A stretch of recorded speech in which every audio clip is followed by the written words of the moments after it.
अस्सलाम वालेकुम students, welcome to maths plus by Zeeshan Hafeez.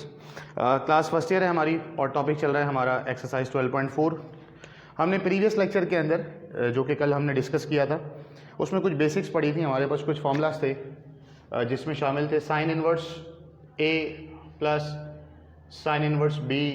उसमें हमने पढ़ा था sine inverse a minus sine inverse b, cos inverse का a plus minus cos inverse का बी, टेंजेंट इनवर्स ए प्लस माइनस टेंजेंट इनवर्स का बी। और हमने एक्सरसाइज में जितने भी टॉपिक्स हमारे पास मौजूद थे उसमें से example number 1, example number 2, example number 3 की थी और क्वेश्चन नंबर 4 के लास्ट के 2 पार्ट्स हम लोगों ने डिस्कस किए थे। 7 वाला पार्ट मैंने यहाँ पर आप लोगों को समझा दिया था। वो किस तरीके से होगा कि उसमें टेंजेंट के 3 फंक्शंस थे, ठीक है, और उन 3 फंक्शंस में से पहले 2 के ऊपर फॉर्मूला लगना था। जब 2 का आंसर आया था तो तीसरे के ऊपर फॉर्मूला लगा था। पार्ट नंबर 8 मैंने आप लोगों को घर से करने के लिए कहा था कि आप लोग तमाम बच्चे घर पे इसको ट्राई करेंगे। होपफुली आप लोगों ने ट्राई किया होगा। उसमें करना क्या था, लेफ्ट हैंड साइड पर और राइट हैंड साइड पर जितने भी हमारे पास फंक्शंस थे दोनों तरफ टेंजेंट के क्या अप्लाई हो रहे थे, फॉर्मूलाज। दोनों तरफ मेरे ख्याल में प्लस का फॉर्मूला अप्लाई हो रहा था। लेकिन अगर इस पर्टिकुलर क्वेश्चन को आप देखेंगे यहाँ पर तो लेफ्ट हैंड साइड पर अगर हम यहाँ गौर से देखें तो 2 फंक्शन हैं, दोनों साइन के हैं, और राइट हैंड साइड पर जो प्रूव करना है वो किसका फंक्शन है, कॉस का फंक्शन है। हमारे पास जो 2 फंक्शंस हैं वो किसके फंक्शंस हैं, हमारे पास साइन के फंक्शंस हैं, और जो राइट हैंड साइड पर हमें प्रूफ करना है वो है कॉस का फंक्शन। अगर ये सवाल कुछ इस तरीके का होता, फॉर एग्जांपल साइन का एक फंक्शन होता, कोई सी भी वैल्यू होती, दूसरी वैल्यू भी साइन की कोई वैल्यू होती, और यहाँ पर हमें मिसाल के तौर पर π/2 प्रूफ करना होता, या π/4 प्रूफ करना होता, या π/6 प्रूफ करना होता, π/3 प्रूफ करना होता। इस तरीके का काम हमने कल देखा था। तो जहन में तो आप लोगों के वही चीज़ चल रही होगी कि सर अगर मैं यहाँ पर पर्टिकुलरली इसके ऊपर साइन इनवर्स ए और इसके ऊपर साइन इनवर्स बी का फॉर्मूला अप्लाई कर लूँ तो मेरे पास एक अदद आंसर आ जाना चाहिए। तो सवाल बिल्कुल वैसा ही है। ये बोर्ड पे पार्ट लिखने का हरगिज़ भी ये मकसद नहीं है कि ये पूरा का पूरा करवाऊँगा भी मैं। इस तरीके की कैटेगरी कल मैं पढ़ा चुका हूँ। नया क्या है इसके अंदर, यानी प्रीवियस लेक्चर में जो आप लोगों ने देखा साइन का इनवर्स ए साइन का इनवर्स बी सॉल्व करने से या तो साइन के इनवर्स में ही कोई आंसर आएगा, या तो साइन के इनवर्स में ही कोई आंसर आएगा, या तो कोई इस तरीके का एंगल बन जाएगा। अभी ऐसा नहीं है। साइन से कॉस में कैसे जाते हैं ये हम प्रीवियस चैप्टर्स के अंदर बड़ी तफसील से पढ़ चुके हैं, चैप्टर नंबर 10 के अंदर। अब चाहे उसके लिए आपको ट्रिग्नोमेट्री की कोई जो कंडीशंस है, कोई फॉर्मूला है, कोई एप्लीकेशन है वो अप्लाई करनी हो तो अप्लाई करेंगे। चाहें तो आप उसके लिए क्या कर सकते हैं, आप पाइथागोरस थ्योरम अप्लाई कर सकते हैं। पाइथागोरस थ्योरम कैसे अप्लाई होता है वो हम पार्ट नंबर 2 से लेके पार्ट नंबर 6 के अंदर देखेंगे। सर तो फिर पहला पार्ट क्यों लिखा है, वो लिख के इसलिए दे दिया है, बहुत सारे बच्चे ये बात सोच के परेशान होते हैं कि सर ने जो हमें ड्यूरिंग क्लास या ड्यूरिंग लेक्चर पढ़ाया नहीं, वो सवाल इसका मतलब है इंपॉर्टेंट नहीं है। इंपॉर्टेंट है, एक्सपेक्टेड है, पेपर में आ सकता है। इसे आप लोग खुद से ट्राई करेंगे, ठीक है जी। अच्छा भाई, पार्ट नंबर 2 में देखते हैं लिखा हुआ क्या है।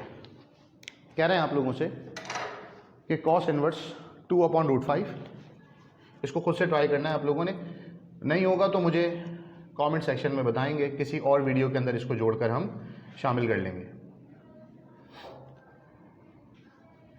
ये हो गया है cos inverse 2/√5 plus tangent inverse 1/3 is equals to π/4।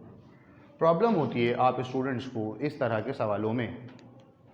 कल जो हमने सवाल डिस्कस किए थे ना, उनके अंदर हमने दोनों साइन देखे एक साथ कैसे सॉल्व होते हैं, उन सवालों में हमने दोनों कॉस देखे एक साथ कैसे सॉल्व होते हैं, उन्हीं सवालों के अंदर हमने देखा दोनों टेंजेंट कैसे सॉल्व होते हैं।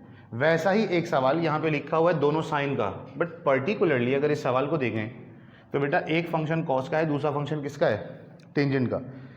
इस सवाल को सॉल्व करने में आसानी उस वक्त हो सकती है या तो दोनों फंक्शन कॉस के हों या तो दोनों फंक्शन किसके हों, टेंजेंट के हों।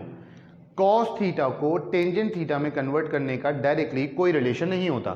ट्रिग्नोमेट्री में चाहे वो जनरल ट्रिग्नोमेट्री हो, चाहे वो इनवर्स ट्रिग्नोमेट्री हो, चाहे वो किसी भी तरीके का ट्रायंगल का सॉल्यूशन हो, अगर हमें कॉस को टेंजेंट में कन्वर्ट करना है तो पॉसिबल नहीं है।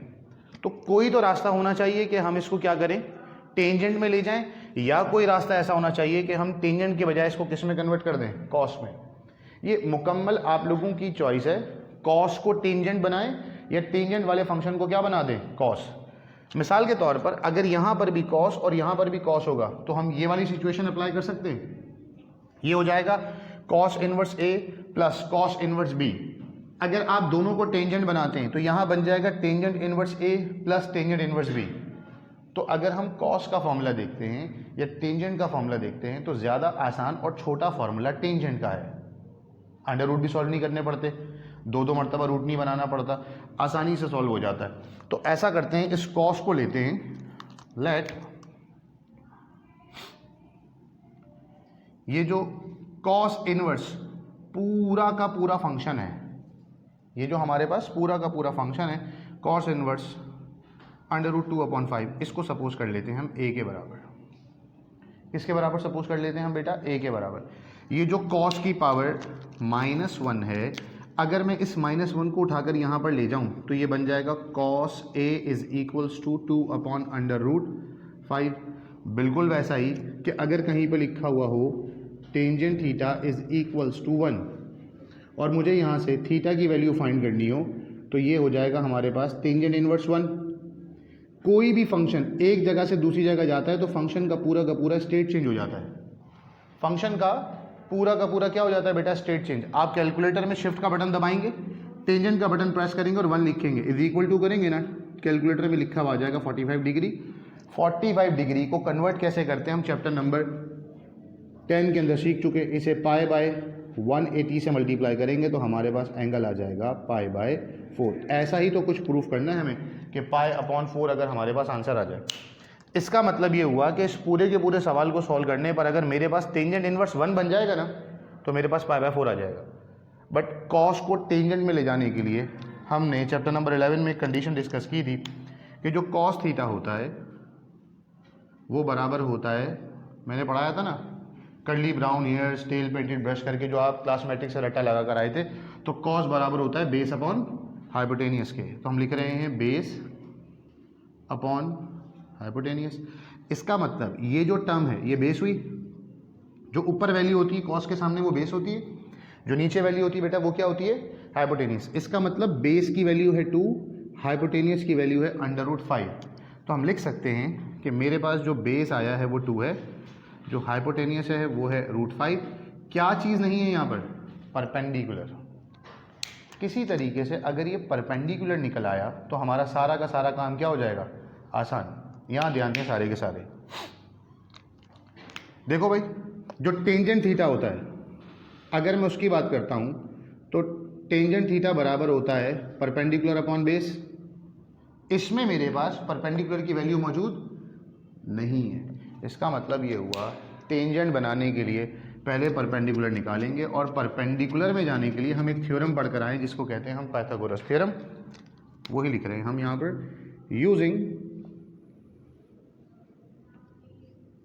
Pythagoras theorem.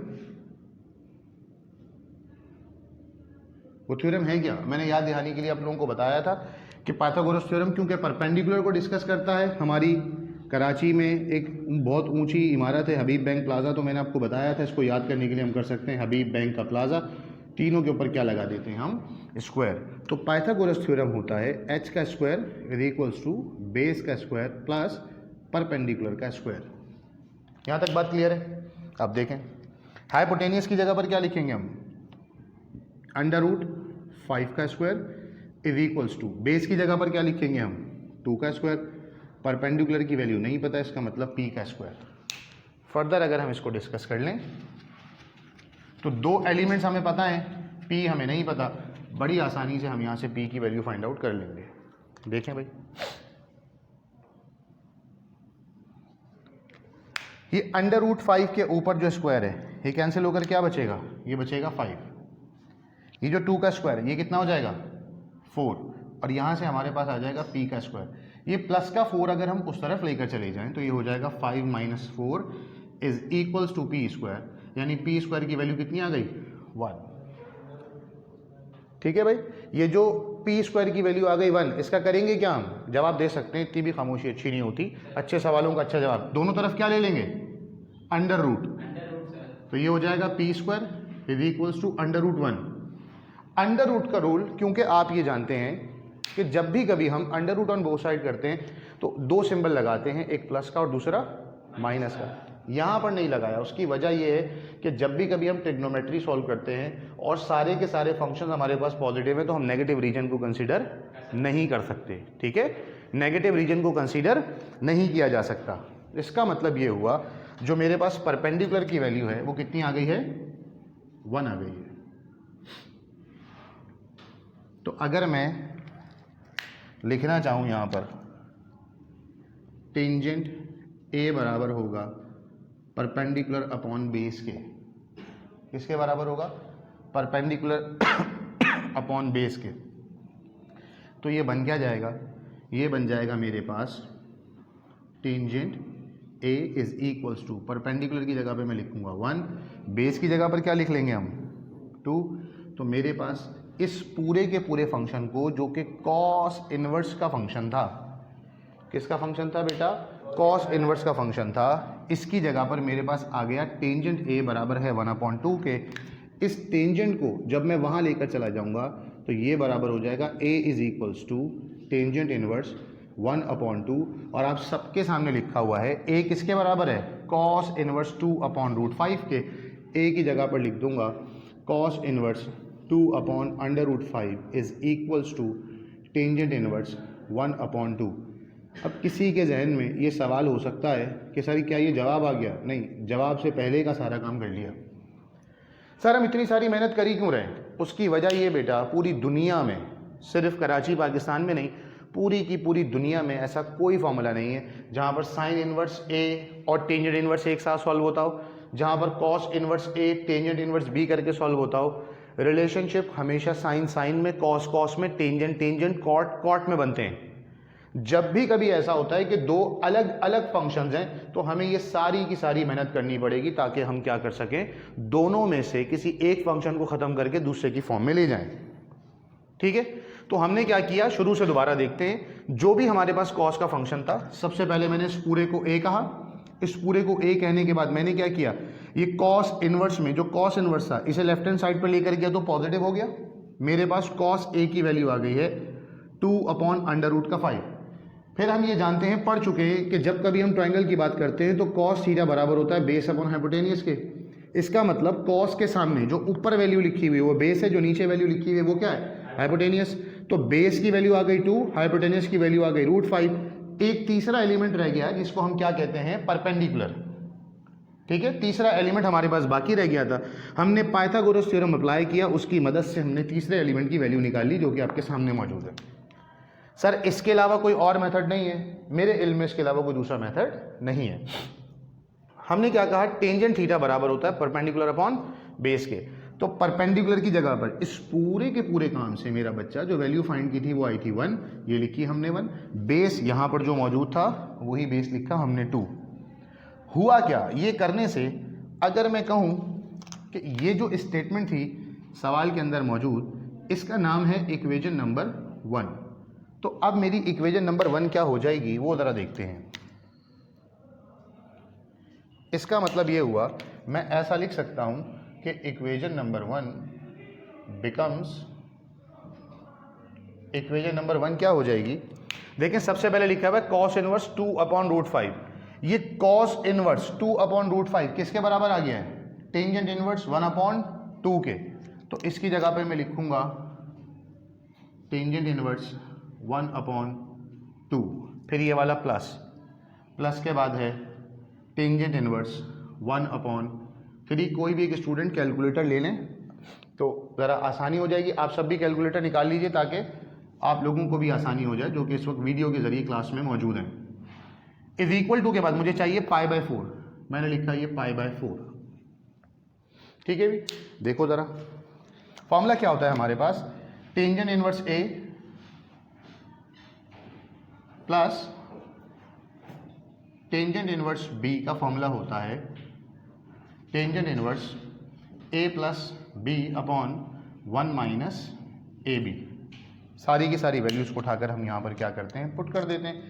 ए की वैल्यू आप जानते हैं कितनी है 1/2, बी की वैल्यू हमारे पास कितनी है 1/3, हम प्रीवियस लेक्चर के अंदर डिस्कस कर चुके हैं। तो टेंजेंट इनवर्स ए की जगह पे लिखेंगे tangent inverse 1/2 plus tangent inverse 1/3 is equals to tangent inverse a की जगह पर हम लिखेंगे 1/2, फिर हम लिखेंगे प्लस बी की जगह पर लिखेंगे हम 1/3 डिवाइडेड बाय 1 माइनस ए, और यहाँ से क्या आ जाएगा बी। थोड़ी देर पहले मैंने लिखकर यहाँ पर मिटाया, ये टेक्निक सिखाई थी कि अगर टेंजेंट में कन्वर्ट करते हैं और मुझे टेंजेंट में एंगल चाहिए है π/4, तो टेंजेंट इनवर्स के ब्रैकेट में क्या होना चाहिए था 1। टेंजेंट इनवर्स के ब्रैकेट में अगर 1 आ जाएगा तो काम हो जाएगा, अदरवाइज काम नहीं हो पाएगा। तो इसका मतलब ये तो मुझे अंदाजा है इसके अंदर क्या बन जाना चाहिए 1, बट कैसे बन रहा है उधर आप कैलकुलेटर से कंफर्म करके देखें तमाम के तमाम बच्चे किस तरीके से आ रहा है। यहाँ पर हमने ये इसको कॉपी कर दिया, ये हो जाएगा टेंजेंट इनवर्स। ऊपर वाली की वैल्यू बताएं कितनी आ रही है 5/6, नीचे वाली की वैल्यू भी 5/6 आ जाएगी। जब इसको कैंसिल कर देंगे तो ये बन जाएगा tangent inverse 1/2 plus tangent inverse 1/3 is equals to tangent inverse 1। और जब ये बन जाएगा टेंजेंट इनवर्स 1 तो आप लोग कैलकुलेटर से शिफ्ट का बटन दबाएंगे, टेंजेंट का बटन दबाएंगे और आप 1 लिख के ब्रैकेट क्लोज ज़रूर कीजिएगा, वरना कैलकुलेटर की स्टेटमेंट चेंज हो जाती है। आंसर कभी दुरुस्त आता है कभी दुरुस्त नहीं आता। तो ये आ गया है हमारे पास π/4। आप जब कैलकुलेटर में सॉल्व करेंगे तो कैलकुलेटर आपको 45 डिग्री लिख कर देगा। उसकी वजह यह है कि सर आपके तो आंसर π/4 में चाहिए है, कैलकुलेटर ने 45 डिग्री क्यों दिया? उसकी वजह यह है बेटा, कैलकुलेटर आप लोगों का डिग्री फॉर्म में सेट हुआ हुआ है, ठीक है। या तो एक ऑप्शन है कि आप उसको किस में कन्वर्ट करें, रेडियन में कन्वर्ट करें, या तो दूसरा ऑप्शन है कि डिग्री में ही रहने दें। जब डिग्री में आंसर आ जाता है तो जो भी आंसर डिग्री में आता है, फॉर एग्जांपल 45, हम π/180 से उसको क्या कर देते हैं मल्टीप्लाई, ये हो जाएगा कैंसिल, तो हमारे पास आ जाएगा π/4। होपफुली यहाँ तक की बात सबको समझ में आ गई होगी। आगे के सारे पार्ट्स, पार्ट नंबर 4 से लेके पार्ट नंबर 6 तक सारे के सारे बिल्कुल ऐसे ही हैं। हम अभी ज़रा देख रहे हैं पार्ट नंबर 6, उसमें भी हमें π/4 की ही कंडीशन क्या करनी है, प्रूफ करनी है। बाकी सारे के सारे सवाल आसान है, मैं ही पढ़ाऊंगा, लेकिन बहरहाल अभी ज़रा देख लें पार्ट नंबर 6।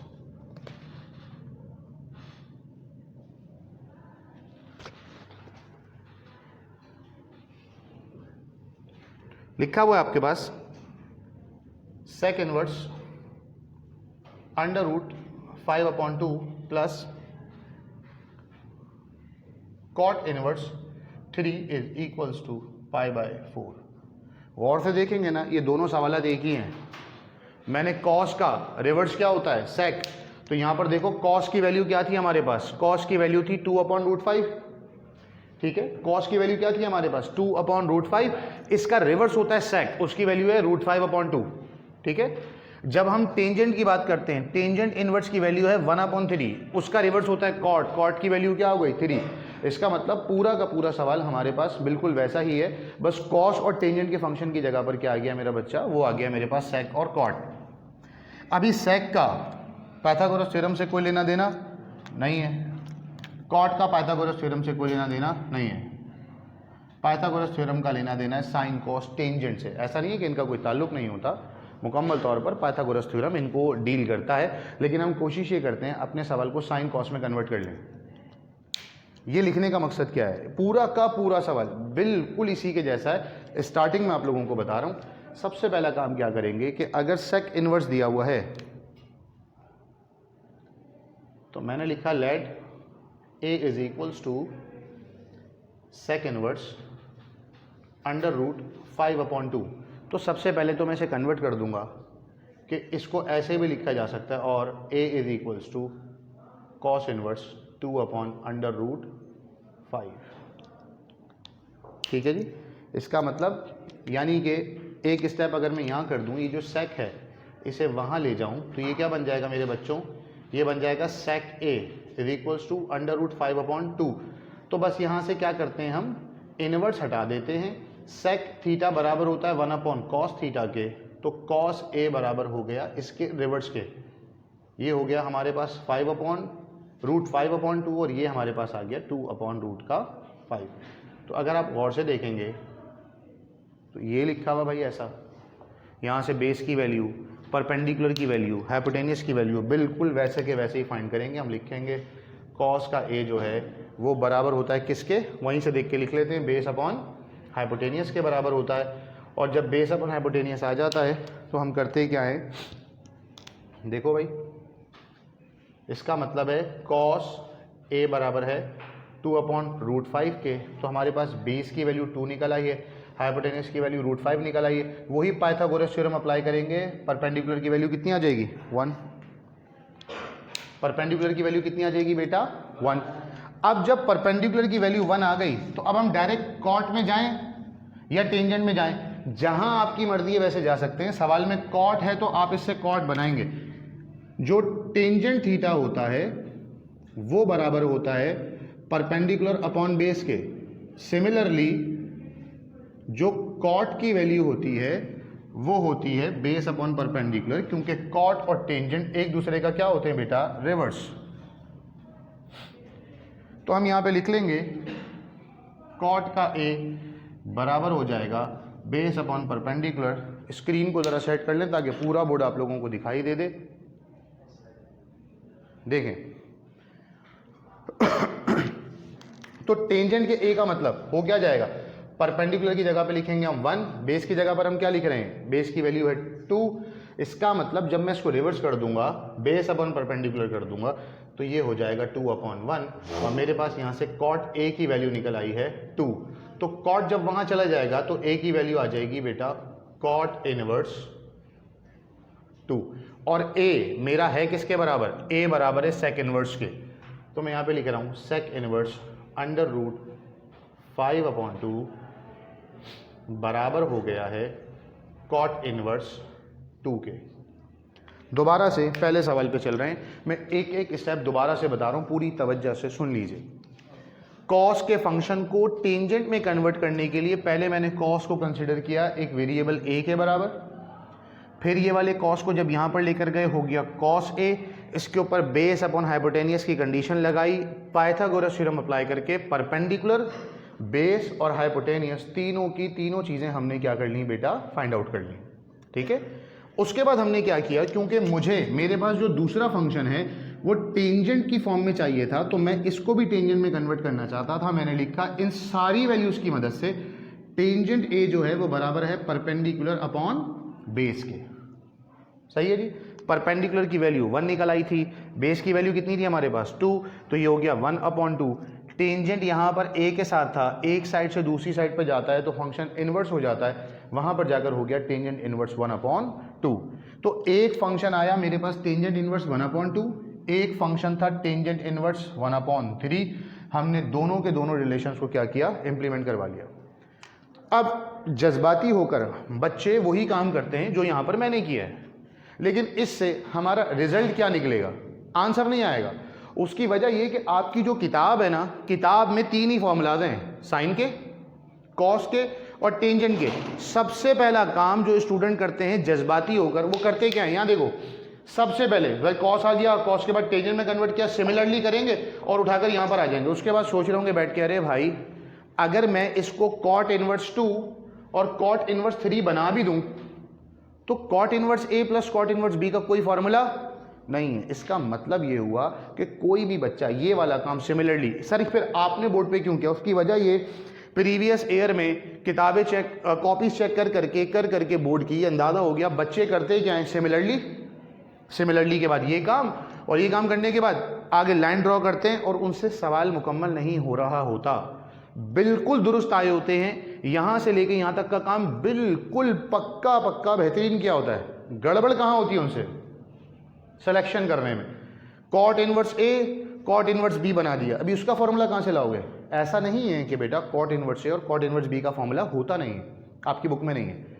जो चीज़ आपकी बुक में नहीं है उसके बाहर का सॉल्यूशन एग्जामिनर कबूल नहीं करता। इसका मतलब ये हुआ बच्चों को ये जो टेंजेंट का काम है इसके आगे ये वाला काम करने की कोई ज़रूरत नहीं है। सर लेकिन सवाल में तो कॉट है, तो बेटा कॉट को भी तो क्या बनाया जा सकता है, टेंजेंट। कॉट को हम बनाएंगे टेंजेंट, हमारा काम हो जाएगा। सिमिलरली करके ये वाली गलती आधा कराची करता है, आप लोगों ने नहीं करनी। अगर ये काम आप लोग कर देंगे, मैं चाहता तो पूरा सवाल कर देता, रोक के बताने का मकसद ही सिर्फ इतना है। इसी स्टेप पर आके फंस जाते हैं बच्चे। अब क्या करें? अब जब कोई ऑप्शन नहीं है तो ये वीडियो के बाद आप लोगों को याद रहेगा कि ऐसी गलती करनी नहीं है। इसी को शिफ्ट कराना है। मेरे पास से जो टेंजेंट ए की वैल्यू आई है वो कितनी आ गई है? वो आ गई है बेटा 1/2। तो ए बराबर हो जाएगा टेंजेंट इनवर्स 1/2। इसका मतलब सेक इनवर्स √5/2 को मैंने कॉट में कन्वर्ट नहीं किया। किस में कन्वर्ट किया है? टेंजेंट में कन्वर्ट कर दिया मैंने। ठीक है जी। तो अगर मैं इसका नाम रख देता हूं इक्वेशन नंबर 1, तो इस इक्वेशन नंबर 1 की ये स्टेटमेंट तो सेट हो गई। भाई इसका क्या करें? ठीक है, तो ज़रा देखें। हम लिखते हैं now cot inverse 3 is equals to B. जैसे हमने यहाँ पर इसको ए सपोज किया था, यहाँ पर वहाँ पर हमने इसको क्या ले लिया? बी। या ये समझ लें बी को पहले लिख लेते हैं, कॉट इनवर्स को बाद में लिख रहे हैं। ये जो कॉट है यहाँ पर जाकर हो जाएगा cot B is equals to 3। इसको किस में लिख सकता हूँ मैं? टेंजेंट में। कॉट का रिवर्स होता है टेंजेंट, तो टेंजेंट का बी मेरे पास आ जाएगा 1/3। बी आ जाएगा टेंजेंट इनवर्स 1/3। तो ये पूरी की पूरी इक्वेशन नंबर 1 क्या बन जाएगी वो ज़रा देखते हैं। Equation number 1 becomes, equation number 1 हो जाएगी मेरे पास, इसकी जगह पे मैं लिखूंगा टेंजेंट इनवर्स 1/2, टेंजेंट इनवर्स इसकी जगह पर 1/3 इज इक्वल्स टू π/4। और ऐसा काम आपने प्रीवियस क्वेश्चन के अंदर भी सीखा है। एक मरतबा इसकी तस्वीर ले लें। आज का लेक्चर हमारा इतना ही है। जब तक कि इस किस्म का कोई दूसरा वीडियो लेक्चर आप लोगों के साथ शेयर नहीं करते, इस सवाल के 2-3 पार्ट्स रहते हैं, इंशाल्लाह वो भी डिस्कस करेंगे। टिल देन अपने घर वालों का बहुत ज़्यादा ख्याल रखें, प्रैक्टिस करते रहें। मुझे मेरे घर वालों को अपनी खास दुआ में याद रखें। अल्लाह हाफ़िज़।